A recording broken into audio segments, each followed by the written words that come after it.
Our Lady's Troubadour and Other Miraculous Tales from the Cantigas de Santa Maria in honor of Alfonso X el Sabio by J.K. Knauss.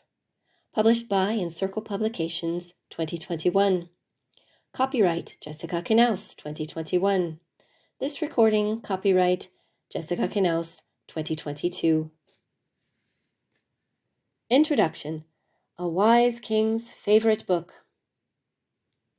In a narrow room off a patio in a historical building in Córdoba, Spain, some 20 American university students totter elbow to elbow on pork-chop-shaped desks. I sit in the middle of the mild chaos.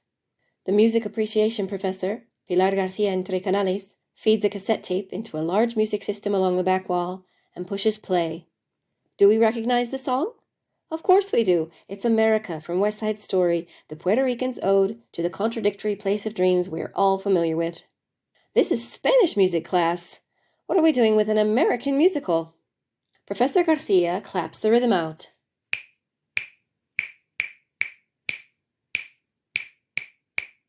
We're required to find the rhythm too, and after a few tries, the class claps in unison.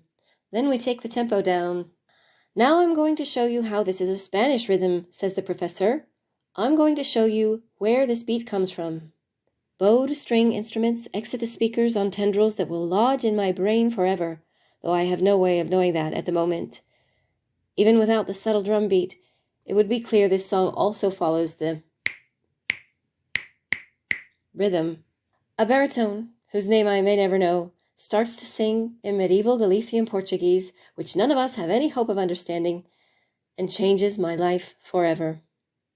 Como poden peresas culpas os homens contreitos, assim podem pena virgem depois ser sanos feitos. It was Cantiga 166, produced at the court of King Alfonso X of Castile and Leon, Spain, in the 13th century. The king's voice reached across more than 7 centuries to find me that day. I've spent almost every day since answering that call. Alfonso X, 1221 to 1284, has gone down in history as El Sabio, the wise, because he loved learning. He attracted a team of Christian, Muslim, and Jewish scholars from worldwide intellectual culture to his court to record the latest scientific advances for future generations. The books that survive from his unique workshop include treatises on astronomy, astrology, the properties of stones, history, wisdom, law, and, because the wisest men need to rest their minds once in a while, pastimes such as board games and chess and humorous poetry. These texts have influenced great writers throughout history. The astronomy inspired and informed Copernicus, and the law works affected decisions through the 20th century as far afield as the American Southwest. Alfonso's extraordinary literary output was part of his political program to unify his loosely confederated kingdom under the values of good sense, fairness, and loyalty. He couldn't limit his studies to the things that most piqued his interest, but was obliged as monarch to set down all aspects of life and how it should be lived in writing. He carried this compulsion for compilation through to his magnum opus, the Cantigas de Santa Maria. The practice of writing down the miracles of the Virgin Mary reached its zenith in the 13th century, with important documents from most cultures in Western Europe. What makes the Cantigas de Santa Maria collection different? In short, it's the biggest and the best. The Cantigas survive in 4 deluxe royal manuscripts from Alfonso's workshop, with musical notation and thousands of illustrations. The manuscripts have in common a 2-column layout in a clear and careful French Gothic hand on sheep vellum with illuminated capitals alternating in blue and red. Toe, the first manuscript, signature 10069 in the National Library in Madrid, is the simplest of all the codices and contains the least amount of material. It likely represents the first phase of the Cantigas project and includes 129 songs with gold leaf and musical notation. It has no illustrations, but its quality is inferior only in comparison with the other codices.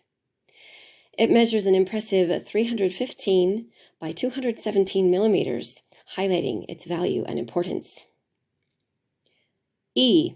The The manuscript with the largest number of cantigas is held in the library of the Royal Monastery of El Escorial with the signature I.B.2.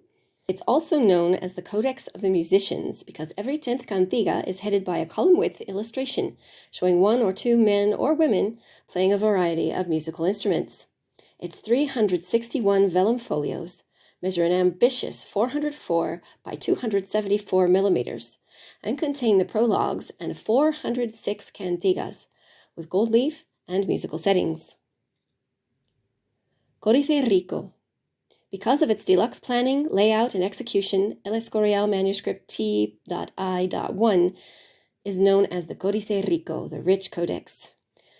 Measuring 486 by 332 millimeters, it's the largest of the manuscripts and contains the prologues and 195 cantigas that strongly correspond with the first half of E. It was originally intended to total 203, but several folios are missing. The gold leaf and musical settings are accompanied by 1,270 vignettes, forming narratives to illustrate each song, many of which are miniature masterpieces. I will describe them briefly below. F. The volume intended as a second Códice Rico is housed in the Central National Library of Florence, Italy, signature Bancorari 20. It probably once measured the same length and width as the first volume, but someone who didn't record his reasons for history trimmed it to 456 by 320 millimeters. F is incomplete, with 104 songs, many of which are fragmentary, of the presumed 200, in a completely different order than in E. The illustrations present various stages in the workshop's production process, with some pages only containing the panel frames, some with complete vignettes, and everything in between. The staves were ruled, but remained empty, with no music. The stories in the Cantigas de Santa Maria deal with people's interior lives as well as the most unexpected details of their exterior lives, and include people from every social class, from Spain to Europe to North Africa and the Middle East. Some of these songs are masterpieces of lyricism, others are solid narratives, and still others take humor to new heights. Each of the thousands of illustrations offers delights to appreciate from any point of view. The cantigas constitute the largest collection of written medieval music ever amassed, with more than 400 songs, and contain every Western musical style of their time. No other collection was assembled over such an extended period. It's thought that the Cantigas project began around the time of Alfonso's ascension to the throne in 1252, and it was only abandoned upon his death in 1284. Given that the miracles were gathered over decades, the collection shows a particular type of evolution. The first 100 cantigas focus on retelling stories from the larger Christian tradition. In the notes at the end of this book, you'll see that the stories in Cantigas 42 and 67 had been written down many times before. The final goal for the Cantigas project may have been 500 songs. Numerology occupies pride of place in many Alphonsine texts, and St. Mary's number was 5. Her number, magnified 100 times, would have satisfied the most obsessive celestial mathematician. To meet the demand for so many stories, the poets must have searched in more recent history and closer to home, because as the numbers climb, more and more miracles take place in Spain during the poets' lifetimes. In the 300s in particular, many of the lyrics claim to have heard about the story. These cantigas were the first and sometimes only time these recent incidents were ever written down. Not every song tells a story. In the style of a rosary, the cantigas punctuate the miracle stories with songs in praise of the Virgin Mary at every 10th cantiga. Although these are some of the most beautiful poems, they lack plots, so none of them feature in this book. Some of the illustrations from the E, F, and Códice Rico manuscripts are decorative, while the majority depict the events of the songs, in a format we might recognize today as a comic book, with 6 panels depicting actions and reactions in a contextualized setting, and captions to ensure the meaning of the images is never lost. All of the images transmit rich cultural information about customs, technology, and fashion. Some have served as the basis for modern musicologists to reconstruct medieval instruments, enabling them to recreate the sounds of Alfonso's court. I've looked at what miniatures survive for each of the cantigas in this book, and they provided inspiration for some of the juiciest details in the stories. Looking at a cantigas manuscript, even today, is a multimedia experience that vividly suggests the exciting ways these songs would have been performed at court. By including all levels of society in words, pictures, and even adjusting the musical style to the plot, the cantigas take on a folkloric aspect. Here, we learn some of the most intimate details of a medieval farmer's existence at the same time as that farmer raises his gaze to divine intervention for help. The characters in these stories actively participate in a kind of magical thinking that allows miracles not only to take place, but to be expected. As I argue in my academic work, the Cantigas portray society as Alfonso X wished it to be. Although this world is full of perils, people with faith in St. Mary come out ahead, and the faithless are punished. The plots inevitably end with the law and order that satisfies a medieval sense of peace and justice. There are no unhappy endings here, although sometimes it might take some interpretation to accept the type of happiness on offer. The secular world in this collection is structured rigidly, with Alfonso on top as king. Thousands of other characters, even animals, represent his faithful subjects, whose hard work, family values, and religious piety are practical assets to Alfonso's ideal kingdom. In order to encourage devotion to St. Mary, the collection portrays her time and again as being capable of anything, more than any other saint. Skeptics in this collection are few and always proved erroneous. One Cantigas poet seems to be playing with this black and white worldview in the refrain of Cantiga 333, Conosciutamente mostra miraclis Santa Maria. It is well known that St. Mary works miracles. After 332 songs, the collection's theme must have been unambiguously obvious, and I read a touch of all right already. We get it here. In the stories I've chosen for this anthology, I've added some subtlety and complexity for the enjoyment of modern readers. Alfonso's involvement in this project was deeply personal. He makes frequent appearances in the text and illustrations.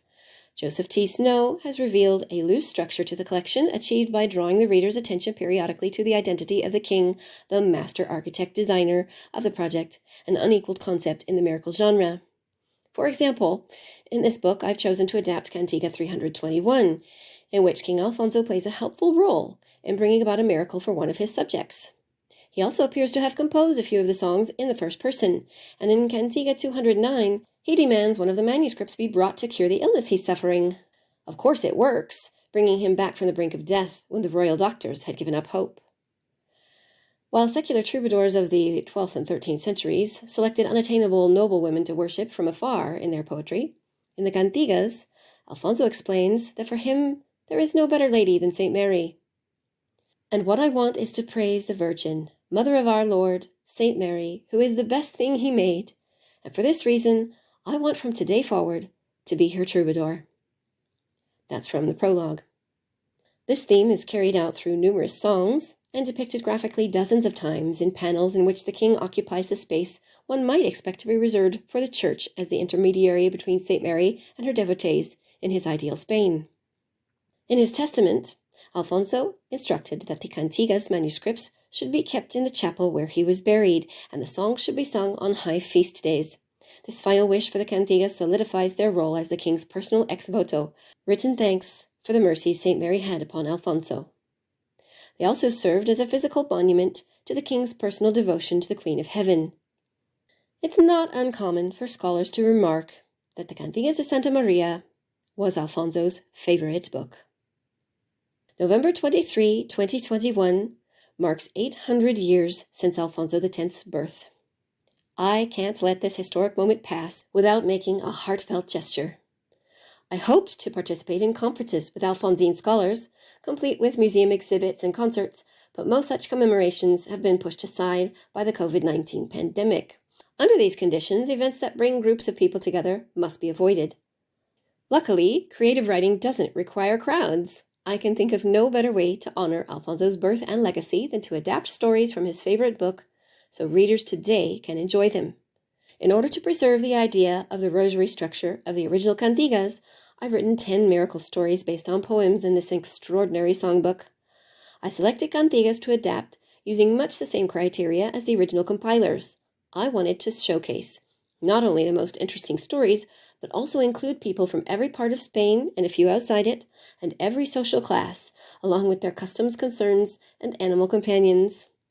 Here, you'll get to know a young German man happy to marry his sweetheart, a rich landowner who lives along the Pilgrim's Road to Santiago, a poor but resourceful French woman, a young mother married to the lord of a castle along Spain's southern border with the Kingdom of Granada, an experienced Navarrese musician, a novice in southern France, an important citizen of Zamora, a Castilian warrior who doesn't want to go home, a poor widow with an ailing daughter in Córdoba, and a French bride bewildered at her husband's treatment. There are, of course, many other diverse characters and locations in the Cantigas de Santa Maria, and many issues that are sensitive for us today, including race, religion, and intolerance, could be explored in further adaptations of the stories. Even after nearly 800 years, Alfonso's favorite book has much more to offer.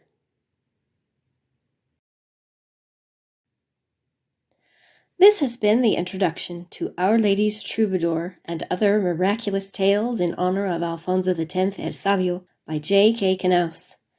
Please subscribe to this channel for more fascinating stories. I need your support to continue bringing you my extraordinary world of words. Thank you.